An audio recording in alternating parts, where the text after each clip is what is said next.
بسم الله الرحمن الرحيم. الحمد لله رب العالمين وبه نستعين على أمور الدنيا والدين، وصلى اللهم وسلم على سيدنا محمد وعلى آله وصحبه أجمعين. أسعد الله صباحكم ومساءكم ولياليكم أينما كنتم وحيثما حللتم. ولا الله الصوماليين ملت جوجتان بإله سبحانه وتعالى ذكوان ما يلو عدي ببنبك الله كقاضي عدي دن الله وفي انت باهن الله ديقو انت بكت الله بكسيو انت لمتى الله ونحرستو والدينتين الله ونحرستا نغن الله نوغد ونحرستو dalka diinta dadka iyo dawladnimadaba ilaahay subxaanahu wa ta'ala inoo badbaadiyo. maanta waxaan ka hadlayaa saddex qodob. qodobka koowaad, ma mayd baa la canshuurayaa muqdisho, kelmadaha ka oranaya. qodobka labaad, fariin iyo baaqaan u dirayo Mustafa Cagjar iyo dawladda deegaanka. qodobka saddexaad, dawladda Soomaaliya oo baysas iyo meelo heshiisyo kula gashay shirkado ajnabiga Soomaaliya. kelmadan ka oranaya waa qodobka ugu horeeya. waxa social media lagu soo shaaciyay Asad Maxamed Cali oo la yiri waxa loo magacaabay agaasimaha canshuuraha meydka iyo dadka nool ee gobolka Banaadir. arintaasi ilaa iyo hadda wax asala oo ay leedahay lama arko. laakiin waxaa jirta arin kale oo sax ah. ninka Universal waraysiga siiyeyna uu qiray oo ah inay dadka ay leeyihiin waxaan lacag kaga qaadaynaa isdiiwaangelin. arintaas sax maaha, dawladuna way ku khaldan tahay. isdiiwaangelin waxaa iskale gobolka Banaadir, shughul kuma laha. waa arin qaran, waxaana iskale xafiiska ay Soomaalidu u samaysatay oo gaarka hay'adda gaarka oo la yiraahdo statistikada qaranka ama tirakoobka qaranka. wasaaradda qorsheynta qaranka ay hoos tagtaa. waana nationwide. marka wiilkaas yaroo ay sawireen oo meydka ku sawireen waa been say ila tahay. ilaa iyo hadda wax cadaynayo oo xaqiijinaya ma arag. isagoo social media ka inkirayana waaba la ii sheego ma arag, shughulna kuma lihi. marka laakiin qadiyada kale oo guryaha la garaacayo waxa qirtay oo Universal ka hor qirtay inay $10 ka qaadayaan dadka guryaha inay ku garaacaan. marka bal aan dib u noqono in ID la qaato iyo in dhalasho la qaato, dhalasho iyo sugnaan la kala qaato. qofkuna ID leeyahay waa dawladnimo, lacag baa lagu qaataa. laakiin waxa laga qaataa baladiyada ama dawladda hoose, waxaana lagu qaataa xafiisyadooda loogu tagaa. qofka waa in lagu xiraa inuu wixii service u baahnaa si uu u helo uu ID leeyahay. markuu istaalka yimaado, markuu iskuulka yimaado, markuu wax gadanayo, waa in lagu xiraa ID inuu leeyahay si uu ID u soo qaato.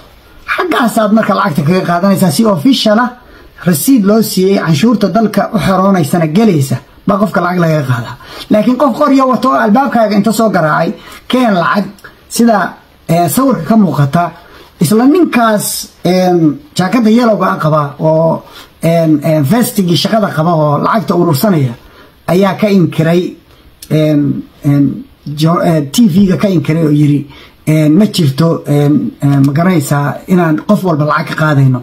barakacayaasha waa ka daynay iyo dadka masaakiinta ah, laakiin dadka la ka qaadayna. maxay tahay macnaheedu? dadka waxay noo xaqiijinayaan dadka inay baaranayaan oo leeyihiin imise qof baa ku nool inta min $10 keen. warqad iyo qalin cad buuna ku qorayaa. wax rasiidana lama siinayo, qasnada dawladana ku dhici mayso, meelay ka timina lama yaqaan. waa baarasho. maxaa kalifay haddaan baaray waxaan ii xaqiijiyey gaajo iyo faqri baa ka jira iyo lacag la'aan maamulka dawladda Xasan Sheekh inteeda badan. marka lacag ururis iyo sidii mushaharada looga bixin lahaa degmooyinka ayaa arrinta loo sameeyey.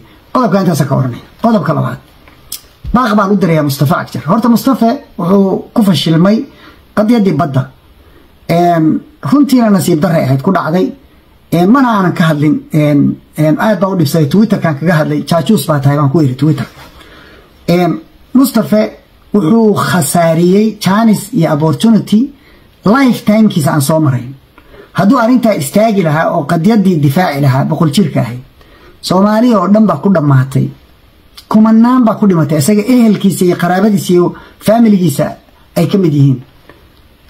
inuu yiraahdo waa lay khasbay haddii aan ma garanaysaa aanan saabihina mid iga sii liita la keensanaya oo maxaa ka galay hadii la keensado waxa laba faa'iido ku jiri lahaa haddaad si fiican u hadli lahayd odayaashii waagi dhawada aad soo kaarikayseen oo lacag soo siiseen iyo waxa soo dhin ceeb yahay laba sifo laba arrimood ba ka xasil lahaa oo faa'iido koow adigu nin hiira ah oo nationka ama qaranka Soomaaliga la yiraahdo macna agtooda kale baad noqon lahayd qodobka labaad kan kugu xiga kuma dhiceen maxaa yeelay dadka iyagoo wave ah bay ku taageeri lahayn shacabka oo dhan ba ku banaan bixi lahaa markii aad tiri Ethiopian baa tihiin oo ay ku dhihin manihiin Soomaali baan nahay Soomaali dadkaas baad madax u tahay oo qadiyadan u dhinta oo waligood u dhiman jiray oo wiil iyo wiil ab iyo ka ab u dagaalamayeen qadiyadii oo dhan in hoos laga tuuro Abiy Ahmed la siisto nasiib darri ku ah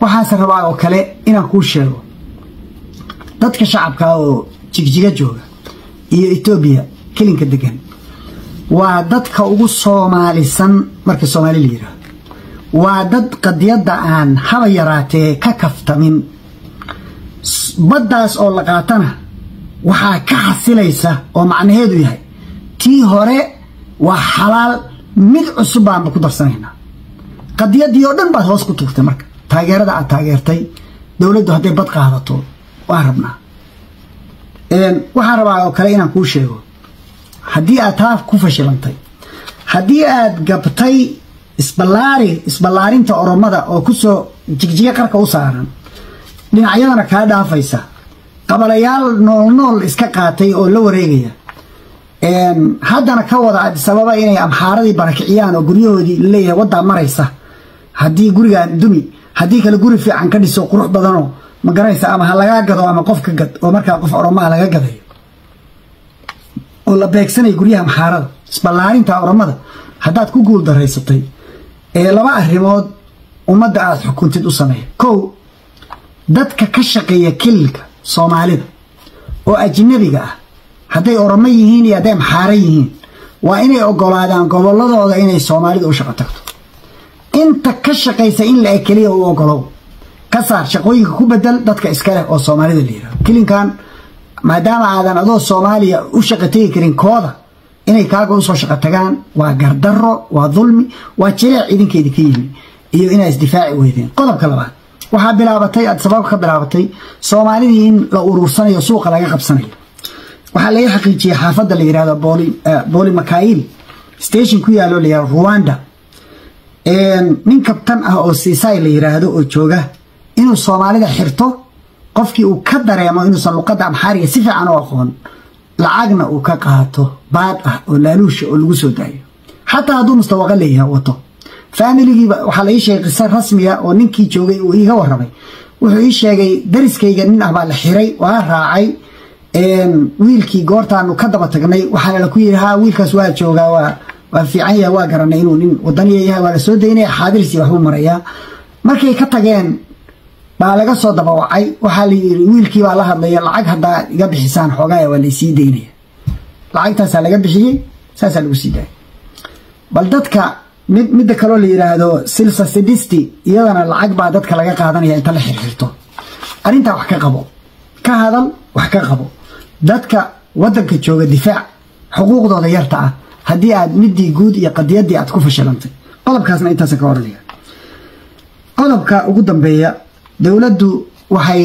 base ciidamada danab ay leeyihiin oo ay ku tababarayaan ciidamada Mareykanku oo daroon laga sameeyay oo anteenadii laga dhisay oo airportka laga dhisay oo guryihii laga dhisay la joogi lahaa laga sameeyay wargaadi oo nirgood u dhow arintaas waxay caqabad ku tahay argagixisada iyo al-shabaab dhunta ayaa loo keenay ciidan iliida oo haysta markaa haddana saacidaadii hawada marka malagooda galay arintaasi waa arin bogaadinteeda leh qodobka labaad dawladdu waxay heshiis la gashay shirkadda Beeraqdaar inay satellite ka dhoofiso ama ka duuliso area-da u dhaxaysa Warshiiq iyo Cadale arintaasna waa positive magac fiican iyo sumcad bay markay ugu yaraato soo jiidaysaa haddii aan ba faa'iido kale laga helin oo aan heshiiska aysan ka mid ahayn base in la kireeyay waxaan maqlayaa in Turkigu ka samayn doono ciidamo base halkaas ciidan inuu ka samaysan doono